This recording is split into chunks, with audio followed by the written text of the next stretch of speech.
Te Reo Māori I ahu mai te Taiao Māori. Pūrangi aho. Mārake rake te kite atu I te hononga I Wainganui te Taiao me te Reo Māori. Ka haere ki tēnā rohe, ka rongo ētahi kupu rereke, te tangi o te reo ētahi wā, te rere o te reo ki ētahi wāhi.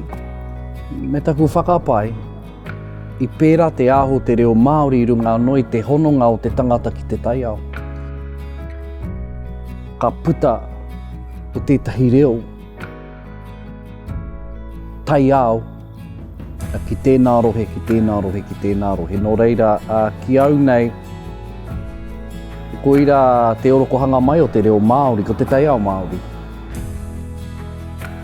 Māma no heo te kite I ngā hononga. Ka tahi karua, ko te hunga kōrero Māori I ahu mai I te Taiao Māori, I mohio ki te Taiao Māori, ka rongo koe I te reka, ka rongo koe I te Māori o te reo. Me mihi ka tika ki te hunga I haere ki etahi whare ki reira whai I te Reo Māori. Rawe ki au, ko rātou te tohunga mō ngā take pēnei I te wete reo. He nui hoki rātou me te tika o te reo, e tika te takoto o te reo.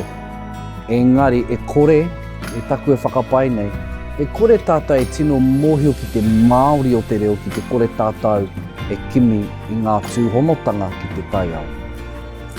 Mēnā ka ata manaki tātou I ngā honohononga o te tangata me te Taiao.